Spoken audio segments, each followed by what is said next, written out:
एक लोटा जल डाल दिया, सारी समस्याओं का हल हो जाएगा। क्यों भाई, एक लोटा जल में सारी समस्याओं का हल हो जाएगा? घर में हमारे बुजुर्ग प्यासे बैठे हैं, माता प्यासी बैठी है, पिता प्यासे बैठे हैं, भाई बहन प्यासे बैठे हैं, और केवल शिव जी पर एक लोटा जल चढ़ा दिया, हो गया काम। जो तुम्हारे घर में देवता बैठे हैं वो भूखे हैं, प्यासे हैं, उनको कभी पानी नहीं दिया। ऐसी ऐसी शिक्षाएं आपके बीच में आ गई हैं, जिन शिक्षाओं के चक्कर में आज सारी मर्यादाएं भंग हो गई। आज इतनी समाज में केवल मर्यादा ही तो नहीं रह गई, हर मर्यादाएं खत्म होती जा रही है। और साहब हमारे कहते हैं, बिन मर्याद भक्त नहीं होई। बिना मर्यादा के भक्ति नहीं होती है। बिन मर्याद भक्त नहीं होई, मिट जाए साधु सेवक दोई। आज भी मैं वादा करता हूं, जिनके घरों में मर्यादा होगी उनके घरों में खुशहाली होगी, भले ही पैसा कम होगा। और जिनके घरों में मर्यादा नहीं हुई है रही, आज भी उनके घर में अब विवाद शुरू हो गए। भाई भाई में विवाद, माता पिता में विवाद, पति पत्नी में विवाद। ये क्यों? क्योंकि मर्यादा नहीं दी। आप मर्यादाहीन हो गए लोग। इसलिए मर्यादाहीन ना हो, मर्यादा रखो। हमारे बुजुर्गों ने, महापुरुषों ने बहुत मर्यादाएं सिखाई है अपने जीवन में। ये मत सोचो कि हम स्वतंत्र भारत में जी रहे हैं तो हमें सब स्वतंत्र, सब कुछ स्वतंत्र हो जाने का मतलब समझते हो? अगर हम कहेंगे तो आपको बुरा लगेगा। मतलब फिर हो गया आप लोग अन्ना जानवर। बैल को छोड़ दो अन्ना, फिर वो हल जोत लेगा, फिर वो गाड़ी में उसे चला लोगे। एक बच्चे को छोटे पर से ही बना दो सांड,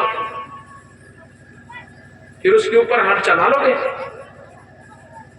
बैलगाड़ी चलेगी? कुछ कर सकोगे? तुम्हें प्रेम से वो रहने देगा? इसलिए उसको धीरे से, पहले से मर्यादा बनाओ उसकी। अगर उसको फल फूल लेना है, कृषि में बीज बोना है, तो आपको उस बैल को सिखाना पड़ता है कि ऐसे चलना होता है। और आप अपनी भाषा उसे सिखा देते हो कि ऐसे जो ये शब्द बोला तो उसका मतलब वो समझ ले।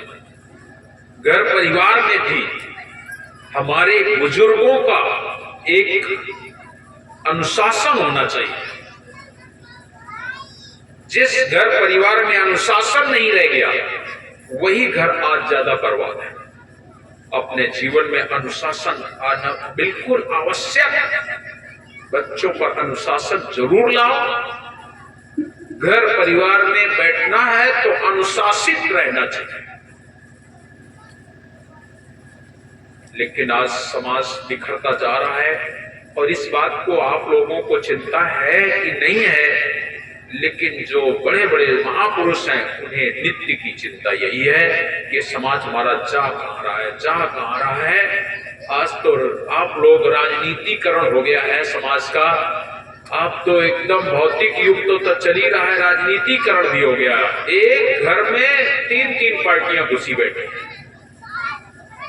घर में आप लोग राजनीतिकरण कर लियो, मैं उसको बैठ दूंगा, वो कहता नहीं नहीं मैं तो उसको बैठ दूंगा। मैं देख रहा हूं आपके घर में एक बीजेपी वाला है, एक कांग्रेस वाला है। ये राजनीतिकरण हो रहा है। अपने जीवन को ऐसा मत होने दो, संभालो। सदगुरु कबीर साहब और महापुरुष आपको एक और शब्द कह के गए हैं। हम लोग छोटे छोटे पढ़ते थे, छोटे छोटे जब थे तब पढ़ते थे, कहानी आया करती थी। एक बहेलिया आता है और वो जाल फैला देता है, उसमें कबूतर बैठ जाते हैं, और जब बैठ जाते हैं तो सारे कबूतर फंस गए। क्या होना चाहिए, कैसे होना चाहिए? एक चूहे की दोस्ती है शायद उसमें, तो वो सब के सब फंसे, फड़फड़ा रहे थे, तो सब उसमें से 2-1 बोले, फड़फड़ाने की जरूरत नहीं है, धैर्य से काम लो, सारे लोग मिलके एक साथ उड़ो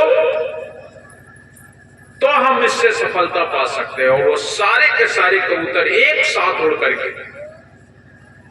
और अपने दोस्त चूहा के पास पहुंचे। चूहे ने उन सब के जाल काट दिया, निर्बंध हो गए, जाल ही उड़ा ले गए। पहलिया देखता रह गया कि जाल ही उड़ा चला जाता। छोटे छोटे थे उस समय ये कहानियां पढ़ने को आया करते थे।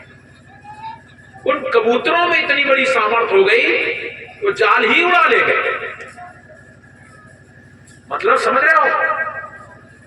अगर आपका परिवार एक सूत्र में हो जाए तो अड़ोसी पड़ोसी जो जाल बिछावत है वो तुम्हारा जाल कौनो काम ना, ये सब उड़ो फिरिए, सब चला जाएगा।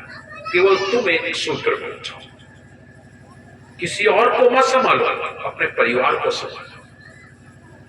मैं नहीं कहता हूं कि आप लोग बहुत लोगों को संभाल लोगे, मत संभालो। हाँ, अपने परिवार में तो इतना करो, उन पर तो कम से कम अपना अधिकार रखो कि तू मेरा बेटा है, मेरी बात सुन, मैं तुझे गलत नहीं सिखा रहा हूं, ये सिखा रहा हूं, समझ ले। एक कैसा उसके ऊपर प्रभाव रखो। लेकिन आज तो अब कुछ कहेंगे तो बुरा लगेगा। हमारी माताएं बच्चों को मार मार के उनको इतना मजबूत बना देती हैं कि उनके ऊपर दो चार डंडे भी पड़ते हैं तो उनके ऊपर कोई असर नहीं पड़ता है। कोई माताएं मारती ना बच्चों को। सच बताओ, अच्छा कितनी लोग मारती हो तुम लोग बच्चों को? सब मारती हैं, देखो सब हंस रहे हैं। बच्चों को मार से नहीं होता है, प्यार से। मार से ये तो जानवर होता है, जानवर को तो मार के तुम वो कर सकते हो, लेकिन बच्चों को प्यार से समझाया जाता है। और छोटे बच्चे, उनको कोई कहानी सुनाओ, उनको कोई घटना सुनाओ और प्यार से उन्हें बताओ कि ये ऐसा करोगे तो ये हो जाएगा, गलत हो जाएगा। और प्यार से अगर समझाओगे और थोड़ा बड़े हो गए और फिर तुमने अगर कहीं डंडा उठाया गया अभी, तो वो तुम समझो इतना कपेगा, इतने भयभीत हो जाएगा मार के नाम पर, और उसका जीवन एक निर्मल जीवन होगा। तो प्यार की आवश्यकता है। आपस में, घर में, परिवार में स्नेह रखो। भक्ति की ओर हमारा जीवन थोड़ा झुकाओ। ये जो खान पान है इससे अपने घर से दूर करो, ये अच्छी चीज नहीं है। मैं अगर कुछ कहूंगा तो हो सकता है आपको बुरा लगे। एक बात बताओ, हाथी क्या खाता है? मांस? दारू पीता है? अंडा खाता है? चारा खाता है, वो भी तो चारा खाता है। पीपल की पत्तियां खाता है, छाल खाता है। और बलवान कितना होता है, कितना बलिष्ठ होता है। तुम लोग ये क्यों सोच लिया है कि मांस खाने से ही ताकत आती है? चलो हाथी को छोड़ो, घोड़ा क्या खाता है?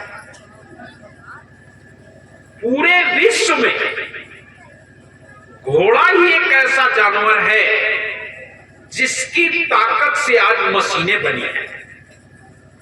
जितनी बड़ी बड़ी मशीनें हैं, कितने हार्स पावर की है? हार्स माने घोड़ा होता है। कितने हार्स पावर की है? 1 horse power, 2 horse power, 4, 10, 20, 50 horse power, 100, 1000 horse power. घोड़े को आप थोड़ा सा खिलाते हैं और इतना ताकतवर हो जाता है कि वो आपका सैकड़ों किलोमीटर एक दिन में चलता है और पीठ पर बोझ लाद के चलता है। क्यों?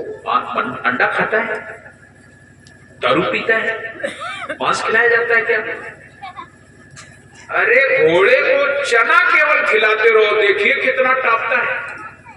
और तो छोड़ दो, वैसे तो ऐसा कहने में आता है कि घोड़े को केवल 24 घंटे में 1 बादाम खिलाई जाती है। सोचो, 1 बादाम खिला दो तो ऐसी सर्दी, भयंकर सर्दी में उसको दौड़ाएगा, वो पसीना छोड़ देगा। और आप लोग बस खा जाते हैं, कुछ होता है ना। 10 क्या 20 खा जाओ, क्या होगा उससे? खा जाता है। कुछ नहीं होगा। जो बनावट है, तो बात रहा है। दिन भर आप लोग अंडे में जो ताकत होती है, ये आपको भ्रम में डालना। मैं आपको पक्का एक बात बता दूं, डॉक्टर और राजनीति, पहले हमारे वैद्य हुआ करते थे, वो चाहते थे कि आप ठीक हो जाए। जो हमारे बुजुर्ग वैद्य हुए, वो कभी भी मरीज के साथ ये नहीं सोचते थे कि ये बीमार बना रहे, वो अपनी भरसक पूरी ताकत लगाते थे ये ठीक हो जाए। लेकिन आज जितना डॉक्टर, उसका सीधा उद्देश्य है कि आप बीमार रहो। हाँ, एक रोग से हम ठीक कर देंगे, दूसरा फिर तैयार हो जाए। आज की कोई भी ऐसी दवा नहीं है जिस दवा से आप खाएं और आप ठीक हो जाए। अगर आपके जीवन में दवा आई तो एक ठीक होगा तो दूसरा तैयार होगा। पहले के वैद्य होते थे, वो चाहते थे कि आप ठीक हो जाए। उनकी दवा में कोई ऐसी चीज नहीं होती थी कि दोबारा फिर से कोई बीमारी शुरू हो जाए, ऐसा नहीं होता। लेकिन आज तो डॉक्टर कभी नहीं चाहेगा कि तुम ठीक हो जाओ, राजनीतिक कभी नहीं चाहेगा कि तुम पैसे वाले हो जाओ। जितना नेता है वो सभी नेता आपको उलझाए रहेंगे, आपको प्रलोभन देंगे, मैं तुम्हें कॉलोनी दे दूंगा। जान गया है कि इसके घर में 50 वोट है, तुम्हारी कॉलोनी पक्की। क्या होगा? 1 लाख 1.5 लाख रुपया तुम्हें दे देगा कॉलोनी, आपने 50 वोट दे दिए उसको। प्रलोभन, आपको ये दे देंगे, वो दे देंगे। आज ये आपको राशन मिल रहा है, ये क्या है? प्रलोभन तो है। 1000 रुपया इसमें आ रहा है, वो प्रलोभन है। 2000 रुपया किसान का निधि आ रहा है, आप लोग भी बड़ा खुश होते हैं। अरे साहब 2000 रुपया आ जाता है साल में, 8000 रुपया आगे, पहले 6 आउट रहा तो 8 बना, 8000 रुपया साहब आ जाता है, हमारा खर्चा चलता है आराम से, गवर्नमेंट देती बैठे बैठे। क्यों भाई? कहते हैं ना, खाने के लिए अनाज हो ही जा रहा है, तो फिर आप लोग निकम्मा हो गए ना निकम्मा। काहे को काम करेंगे? क्यों काम करेंगे? चले जाएंगे 1 दिन 2 दिन मजदूरी कर लेंगे आराम से, नून तेल मसाला को हो गया काम। इसके बाद जो 12 महीना का राशन है वो आराम से बेच के 1 बोतल ले आते हैं ना। क्या हो रहा है? आप लोग निकम्मा मत बनो। कोई भी व्यक्ति अगर निकम्मापन का काम करता, वो जीवन में कभी सफल नहीं होगा। दे रहा है गवर्नमेंट, अच्छी बात लो, लेकिन अपने को इतना ताकतवर रखो, खुद कमाओ, कुछ आप खाए और इनको दीजिए, खुद खाओ, दूसरों को खिलाओ। लेकिन ऐसा कहां करते हो आप लोग? 1 नंबर के लिए थे, अब 7 नंबर चाहिए। ऐसा कहां कर पा रहे हैं? साहब कहते हैं आप खाए औरत को दीजिए, खुद खाओ, दूसरों को दो। तो राजनीति भी कभी आपको उठने नहीं देना चाहिए। राजनीति चाहे जो पार्टी हो, एक याद रख लेना, मैं किसी पार्टी विशेष की बात नहीं करता हूं, कोई पार्टी हो, वो तो केवल अपने जीतने के लिए काम करती। बस मैं जीता, मेरा काम शुरू। तुम्हारे से उसे कोई लेना देना नहीं, कोई लेना देना नहीं समाज से। मनुष्य क्या, आप लोग समाज के लोग क्या कर रहे हो? और नहीं तो अगर कुछ लेना देना हो तो फिर वोटिंग में जो दारूबाजी चलती है, ये क्या चले? ढाबा खोल दिए जाते हैं, मेरी पार्टी का कोई आए, जो मर्जी आए खाने दो पीने दो। ये सब क्या है? ये केवल इसलिए कि समाज बर्बाद हो जाए। आप दारू पियो, मांस खाओ, वोट हमको दो, बस। ये क्या है? ये समाज बनाना नहीं है, समाज बिगाड़ना है। और आप लोग समझ नहीं पाते हो कि हम बिगड़ रहे हैं कि बन रहे हैं। बिल्कुल स्वविवेक से काम करना चाहिए, विवेक से काम करो। दारू और मांस जहां बट रहा हो उससे दूर खुद का विवेक रखो। तुम्हारा दारू मांस नहीं चाहिए, तुम्हारे जो और सामान बांट देते हैं, पैसे भी दे देते हैं, इन सबसे दूर एक अच्छा नेता चुनो। लेकिन नहीं हो सकता है।